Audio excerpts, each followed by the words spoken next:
Good evening. It's Thursday, March 11, 2021 here in Cebu City.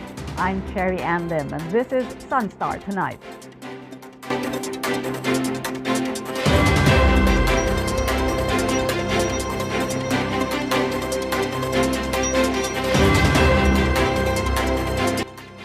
Starting Monday, March 15, jeepneys from Mandaue City will be allowed to enter Cebu City.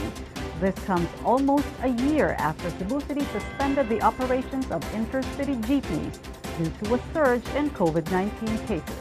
Shari Coronel reports. Traditional jeepneys from Mandaue City can now go back to their routes in Cebu City. Cebu City Mayor Edgardo Labella said he already approved the recommendation of the Jeepney Task Force to allow the entry of traditional jeepneys from Mandaue City starting Monday, March 15. Aside from Mandaue City, more routes from traditional PUJs from Talisay City have also been opened in Cebu City. Labella said the entry of traditional jeepneys from other LGUs can help augment the number of transportation facilities in the city. He said the Land Transportation Franchising and Regulatory Board has also observed the need for additional transportation units. The Mandaue City Traditional Jeepney Cooperative is grateful to the Cebu City government that its members can finally go back to its old route. At present, only 20 units under the cooperative are operating in Mandaue City. It can be recalled that earlier this year, the Mandaue Transportation Cooperative called on Cebu City to allow them to ply their old routes and enter the city without getting apprehended. The Cebu City Jeepney Task Force earlier said that before the mayor's office can allow the entry of traditional PUJs from neighboring cities and towns, a clearance from the city's Emergency Operations Center is still needed.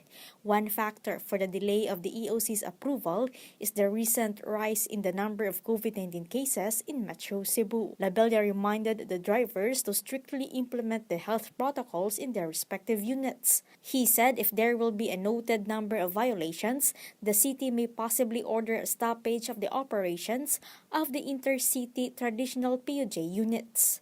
The Cebu City Transportation Office has also been instructed to strictly monitor the public vehicles to ensure health protocols are implemented. Before a unit be given a permit to resume operation, it should pass the requirements set by the transportation agencies. Chari Coronel, SunStar Tonight.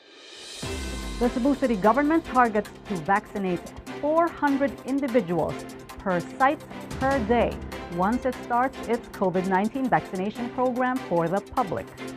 More hospitals have started their inoculations after more vaccines arrived in Central Visayas. Kenneth Torres reports. The Cebu City government is looking at vaccinating 400 individuals per site per day once its public vaccination program will roll out.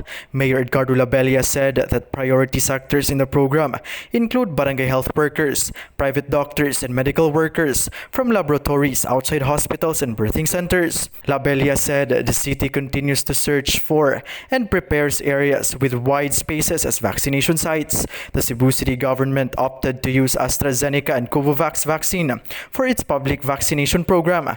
It has allocated 400 million pesos for the purchase of the COVID-19 vaccines. Meanwhile, as more COVID-19 vaccines are coming in Central Visayas, more hospitals in Cebu City have also started with their COVID-19 vaccination program. The St. Vincent General Hospital, a level 2 tertiary hospital in Cebu City, started its inoculation program for its healthcare workers on Thursday. The Mandaue City Hospital also started vaccinating around 75 medical frontliners today. As of yesterday, around 62,000 doses of COVID-19 vaccines have already arrived and allocated for healthcare workers in Central Visayas. Of the number, around 32,000 are Sinovac COVID-19 vaccine and 30,000 doses are AstraZeneca.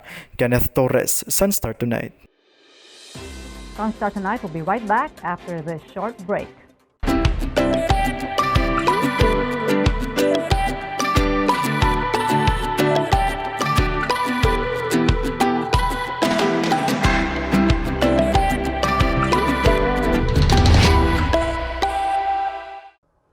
The Lapu-Lapu City government will start apprehending those not wearing face shields in public places starting March 18.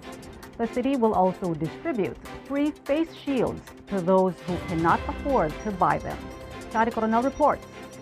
Lapu-Lapu City Mayor Jonard Chan said the city will start apprehending those who will be caught not wearing face shields in public places on March 18. Violators will either pay the 1,000 peso penalty or do community service. Originally, the city planned to implement the apprehension today, a week after Chan met with the barangay captains, police force, barangay mayor's office, and City Environment and Natural Resources Office. Also, the city will distribute face shields to those who cannot afford to buy them. Chan clarified that the wearing of face shields in public areas is a mandate from the National Interagency Task Force as a precautionary measure against COVID-19. The city is just following the IATF's guidelines. The mayor also said that they will also return the money and will not anymore require to do a community service those who were apprehended yesterday. Early this month, the city enforced the strict wearing of face masks. Those who will be caught without face masks will have to pay 1,000 pesos as penalty or do community service. The city also lifted the number coding of vehicles and use of quarantine passes. The Department of Health Central Visayas recorded 77 new COVID-19 cases in Lapu-Lapu City yesterday, which brought its total active cases to 1,000. Chare Coronel, SunStar Tonight. As we celebrate women empowerment this month, let's acknowledge these 5 women in history who created an impact. Tiffany Neri, tell us more. How we know history depends on the people who write it. The books name many men who have molded the world into what it is today, but seldom do we hear about the women without whom today's version of the present would not exist. Here are 5 women in history that you need to know about right now. Number 1. Florence Nightingale. Florence Nightingale is best known as the founder of modern nursing. Also called the Lady with a Lamp, she led the first official team of British military nurses during the Crimean War, where she noticed that more soldiers died from disease than wounds, and realized a big part of it was because of sanitation. She then reformed healthcare and the quality of nursing care in the 19th and 20th centuries. Number 2. Ada Lovelace. For a time being, many were in denial about it, but can you believe that the first computer programmer was a woman? That woman was Ada Lovelace, a brilliant mathematician who had insights about the analytical engine that even Charles Babbage, the father of the computer himself, might have lacked. Ada Lovelace saw beyond what everyone thought was a machine that could only do calculations. She foresaw that eventually the computer could also carry out all kinds of processes and had the potential to manage all kinds of applications. Number 3. Marie Curie. Marie Curie was the first of many impressive things. The first woman to win a Nobel Prize and the first person to win a Nobel Prize twice, each in different fields. One for physics, while the other for chemistry. She also pretty much invented the word radioactivity as the founder of the new science of it, where her discoveries were the doorway to effective cures for cancer. She fell ill from the radioactive material she handled, but her contributions still continue to help those diagnosed with the disease up until today. Number 4. Amelia Earhart. Amelia Earhart is a familiar name. The woman pilot was celebrated for being the first woman to fly solo across the Atlantic Ocean. Earhart also helped found an organization of female pilots and became its first president, encouraging women to pursue what was considered unconventional for them at the time. In her flight around the world, she was the first person to fly from the Red Sea to India, but was later on reported missing somewhere in the Pacific.